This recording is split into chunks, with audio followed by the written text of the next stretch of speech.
इसको सत्ता सौंपनी चाहिए देश की। तो सिर्फ बोल बोल करने से कोई ज्यादा जहीन हो जाता है क्या, बुद्धिमान हो जाता है? ऐसा नहीं है।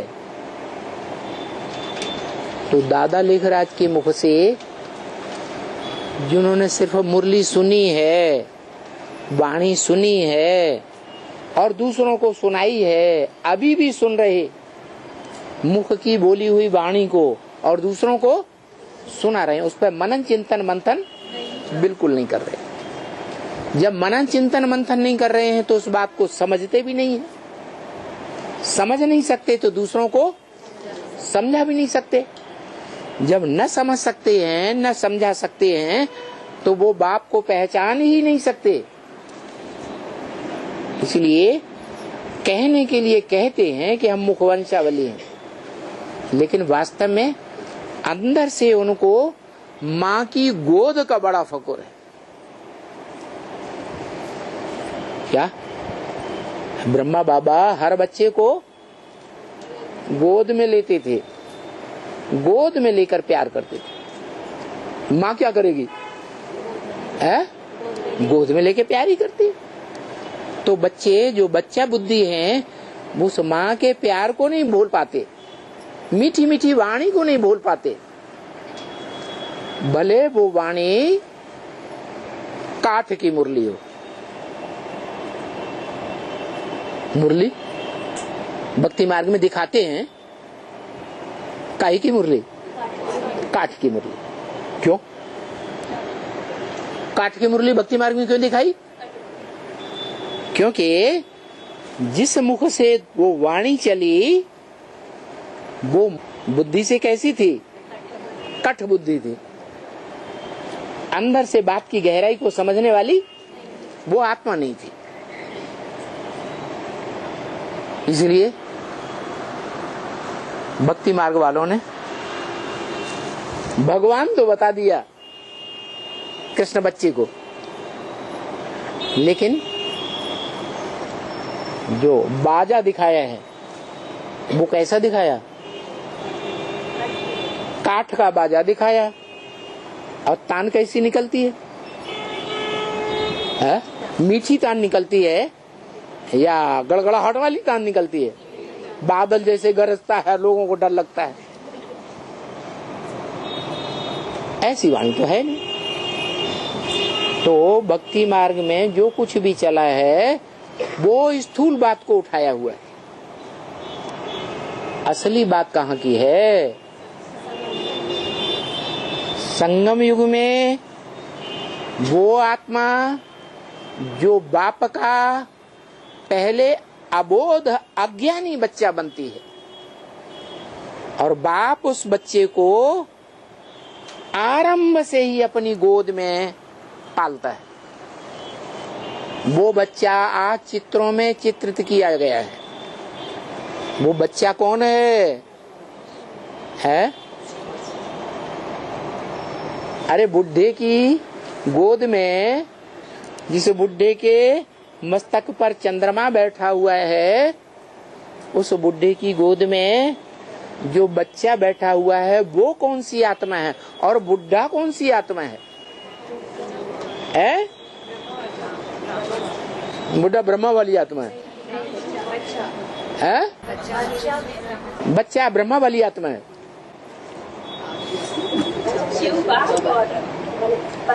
अरे इस मनुष्य सृष्टि में पहला पहला जो बच्चा और पहला पहला बाप जिसका मिलन 5 दिसंबर को बताया, वो दो आत्माएं कौन हैं?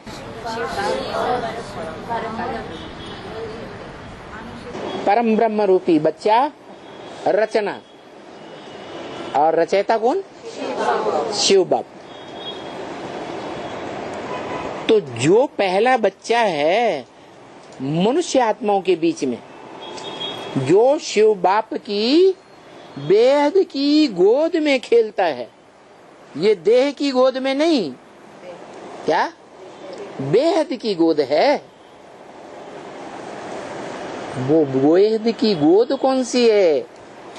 जिस गोद में रहने वाला वो बच्चा मन बुद्धि रूपी आत्मा से बिल्कुल कभी भी अपने को दुखी महसूस नहीं करता। बाप की गोद में पल रहा है ना, है? हाँ। और भक्त क्या करते हैं? एक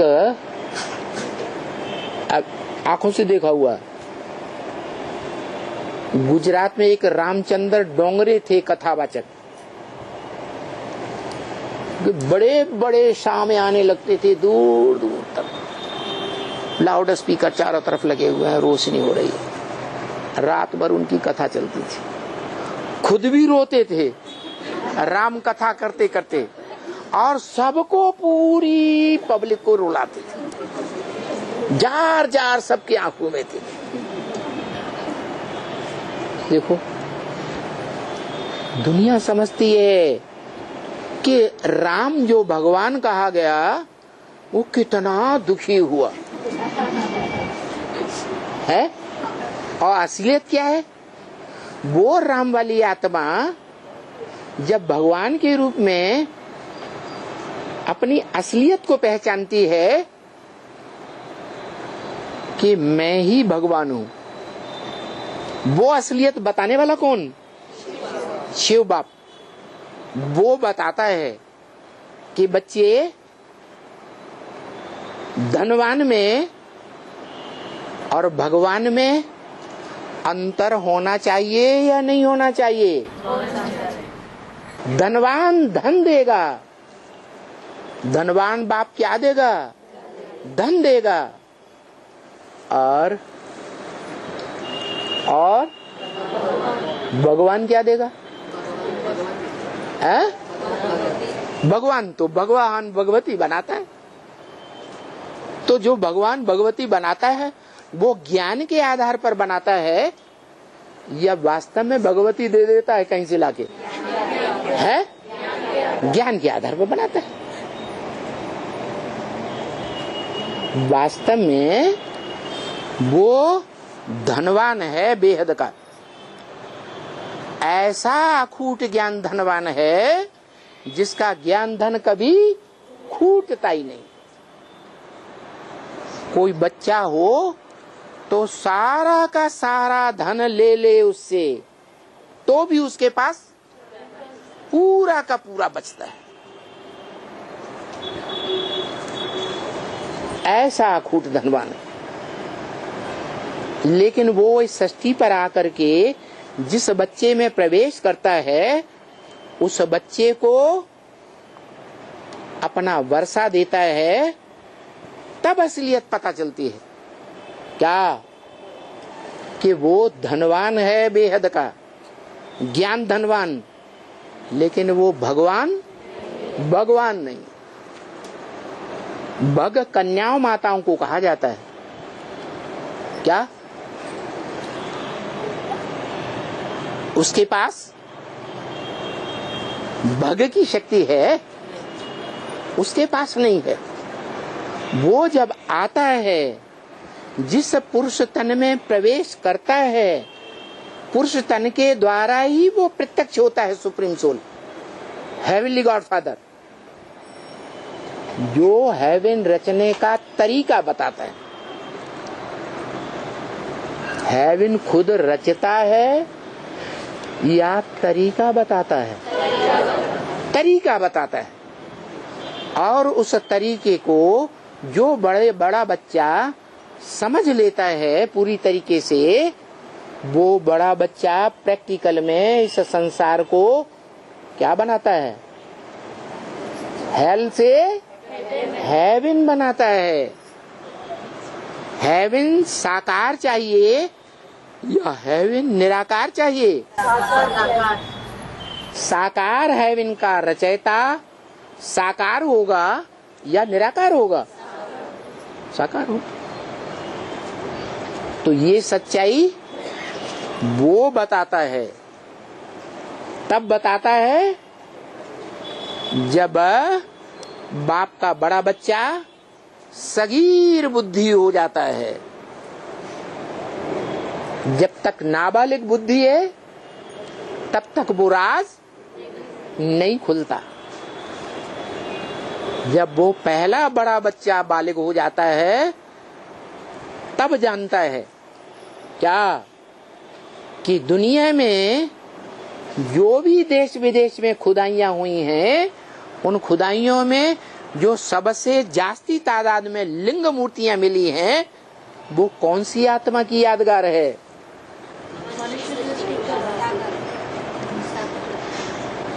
दुनिया तो इन बातों को सोचती भी नहीं।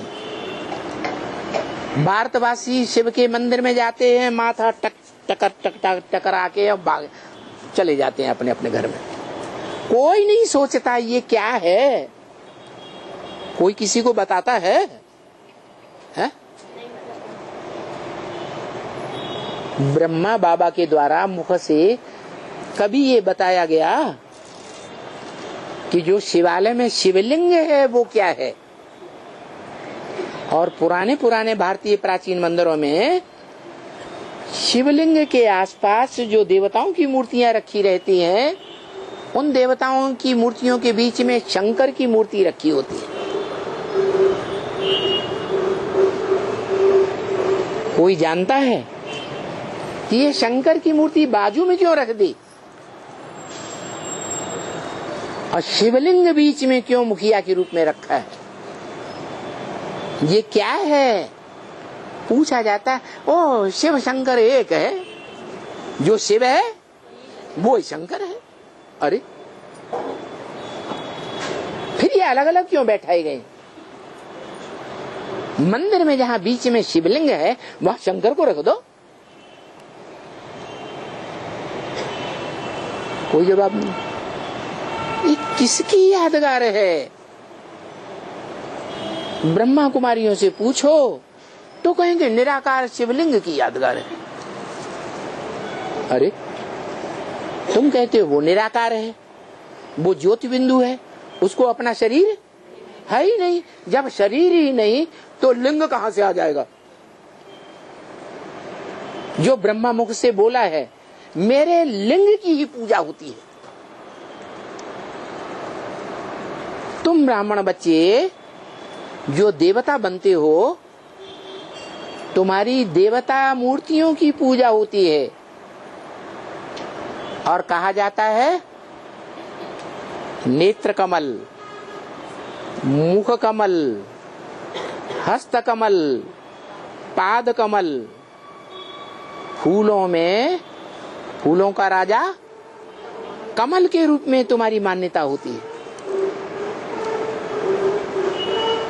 लेकिन मेरी पूजा नहीं होती है। मैं न पूज्य बनता हूँ न पुजारी बनता हूँ। फिर शिव के मंदिर में जो शिवलिंग रखा हुआ है वो कौन आत्मा की यादगार है?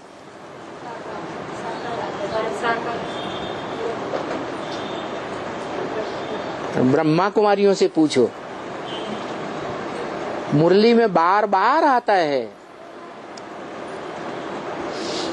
बाप का परिचय दो पहले पहले। बार बार आता है त्रिमूर्ति के चित्र में।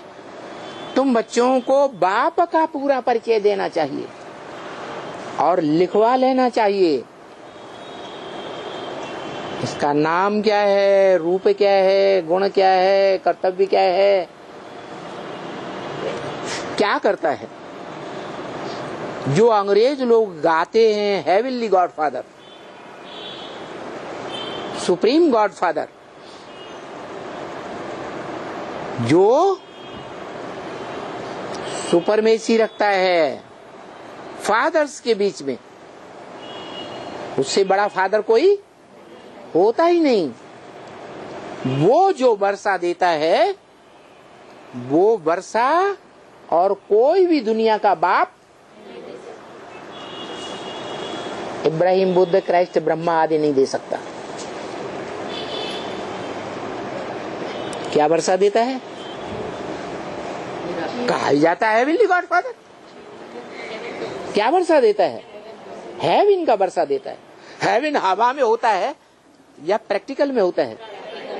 प्रैक्टिकल में होता है। तो प्रैक्टिकल में जो हेवन होता है साकार में, साकार रचना है हेवन, तो उसका रचयिता भी साकार होगा कि निराकार होगा? साकार होता है। तो ये परिचय भी शिव बाप देते हैं अपने बड़े बच्चे को।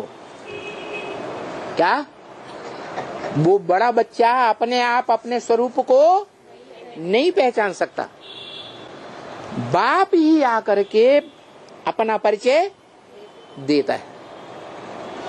जैसे वो बाप मनुष्य आत्माओं के बीच में जो बाप समान बच्चा है उसका परिचय देता है कि ये तुम सब 500-700 करोड़ मनुष्यों का बाप है। वो 500-700 करोड़ मनुष्य मात्र कोई भी नहीं जानते, 84 के चक्कर में भी कभी नहीं जानते क्या कि इस मनुष्य सृष्टि में जो पार्टधारी आत्माएं हैं, ड्रामा के चारों सीन सतयुग त्रेता द्वापर कलयुग में पार्ट बजाने वाली, उनमें वो बीज रूप बाप कौन है जो सारी मनुष्य सृष्टि का बाप बीज है। कोई जन्म में किसी ने नहीं पहचाना। वो पहचान कौन देता है?